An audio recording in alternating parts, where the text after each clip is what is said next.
Brancos e nulos somam 11% e os indecisos, 8%. Nos votos válidos, quando são excluídos brancos e nulos, Bolsonaro tem 59% e Haddad 41%. O Instituto Real Time Big Data entrevistou 5.000 pessoas entre os dias 12 e 13 de outubro. A margem de erro é de 2 pontos percentuais para mais ou para menos.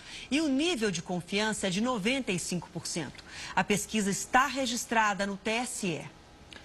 O Ibope também divulgou pesquisa da corrida presidencial. Vamos aos números. Na pesquisa simulada, Jair Bolsonaro tem 52%, Fernando Haddad 37%.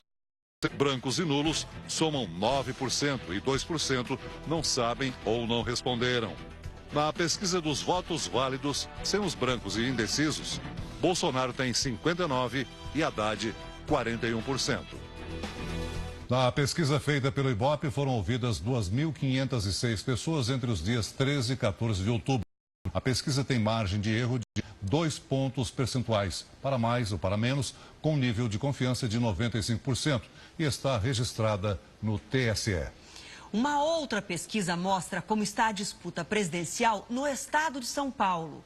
O levantamento da Paraná Pesquisas mostra que Jair Bolsonaro chega perto de 70% das intenções de voto no estado.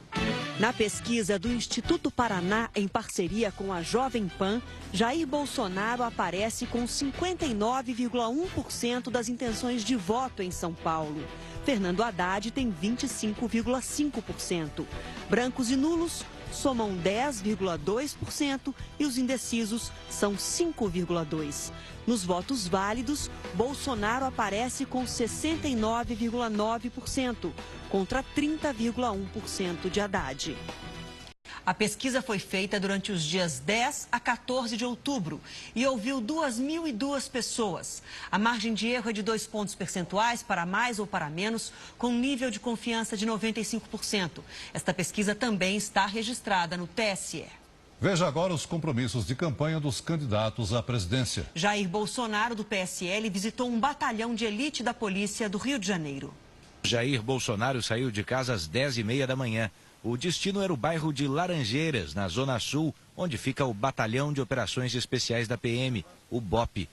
O candidato foi recebido com aplausos. Ele cumprimentou a tropa, conversou com o comandante do batalhão, fez fotos e vídeos com os militares e ainda ficou para o almoço. A visita ao BOP durou pouco mais de 2 horas. Lá dentro, num discurso rápido aos policiais, o candidato do PSL falou sobre o atentado que sofreu em Juiz de Fora, se comprometeu com a valorização da PM e explicou que, se eleito, vai fortalecer o trabalho das polícias em todo o Brasil. A independência que eu tenho de formar um gabinete, realmente, um ministério isento a trabalhar para nós, e não para nós, o povo brasileiro, e não para agremiações aí político-partidárias. Farei o impossível para que nós realmente mudemos a política brasileira. Bolsonaro também defendeu a mudança da legislação para que o policial não responda a processo a cada confronto com criminosos. Pode ter certeza, em chegando, teremos um dos nossos lá em Brasília. Cafeira! Cafeira! Numa rede social, o candidato escreveu sobre o Dia do Professor. Disse que a inversão de valores dificulta a autoridade do professor em sala de aula. São muitos os relatos e registros de agressão, desrespeito e humilhação. À tarde, o candidato recebeu a visita de Dom Antônio Augusto Dias Duarte, bispo auxiliar do Rio de Janeiro. Bolsonaro respondeu à crítica de que não tem propostas para apresentar. O governo tem que trabalhar em equipe. A equipe não é apenas o parlamento, que pode ter boas ideias. Basicamente, vem por parte desses futuros ministros. E pode ter certeza que o povo não será prejudicado e nem convocado para nenhuma cota a mais de sacrifício, que afinal de contas, né, não tem mais espaço para isso. Fernando Haddad, do PT, passou o dia em São Paulo. O principal compromisso de campanha foi uma homenagem aos professores na capital paulista. A segunda-feira começou com uma série de entrevistas. Primeiro, o candidato do PT conversou por telefone com 2 rádios de São Paulo. Haddad usou as redes sociais para, ao lado da mulher, homenagear os professores. Ele falou sobre o Piso Nacional do Magistério, lei aprovada durante a gestão dele no Ministério da Educação. Ter resgatado essa parte da história do magistério brasileiro e poder ter contribuído de alguma maneira para a valorização dessa profissão. De casa, Fernando Haddad seguiu para um hotel em São Paulo, onde se encontrou com jornalistas. Na entrevista, falou sobre as propostas para a educação. A nossa proposta vai no sentido de tornar as horas de permanência da criança na escola cada vez maiores. Ou seja, nós saímos de 4 para 5 horas, temos que mirar 7 horas. Essa é a perspectiva também no ensino médio. Haddad disse que reconhece as falhas dos governos do PT. Houve erros, mas não vamos jogar a água do banho com a criança. Não vamos jogar a criança com a água do banho. Vamos recuperar um projeto de inclusão democrático, de desenvolvimento, corrigindo os erros. Depois do almoço, o candidato do PT seguiu para uma produtora, onde gravou programas eleitorais. No começo da noite, Fernando Haddad participou de um evento em homenagem aos professores no sindicato da categoria, no centro de São Paulo. Haddad falou sobre a importância da valorização da profissão na formação dos brasileiros. Uma professora portuguesa morreu ao cair de um prédio no Panamá quando tirava uma selfie. O vídeo foi gravado por operários que trabalhavam em uma construção vizinha e tentavam alertar para o perigo. Ao sentar na varanda, Sandra Macedo, de 44 anos, se desequilibra. Ela estava no 27º andar, a uma altura de 70 metros. A família que vive na região do Porto, aqui em Portugal, está em estado de choque. Sandra deixou 2 filhos. Os parentes e amigos aguardam a liberação do corpo para providenciar o transporte. Um estudo recente mostrou que nos últimos 6 anos, mais de 250 pessoas morreram quando tiravam uma selfie.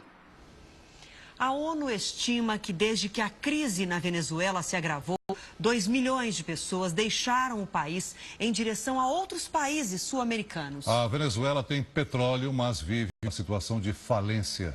E a população sofre até para enterrar seus parentes. A maioria viaja para a Colômbia e Brasil. O estado de Roraima é a porta de entrada para 800 imigrantes que chegam todos os dias em busca de vida melhor.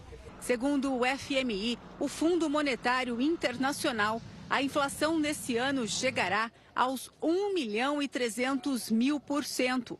Números que levam a economia à falência, a desabastecimento de alimentos, remédios e produtos de necessidades básicas. Para driblar a falta de medicamentos e material hospitalar, a maior maternidade da Venezuela tem orientado as mães de bebês prematuros a usar o método canguru.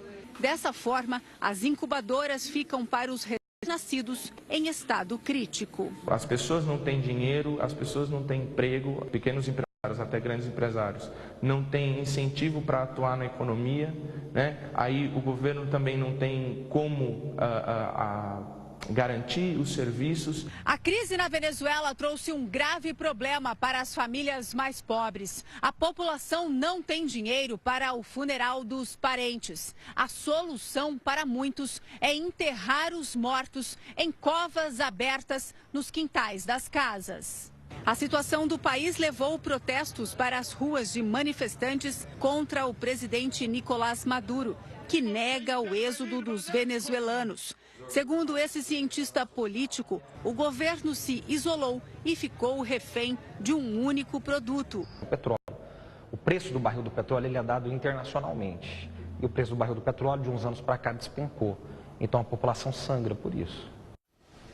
Veja a seguir, médicos da Polícia Federal avaliam saúde de senador Assir Gurgax para transferi-lo para presídio em Brasília. E ainda nesta edição, na série especial, um lugar quase desconhecido no coração do Brasil. Destino cobiçado por quem gosta de aventura e natureza. 1, 2 e já!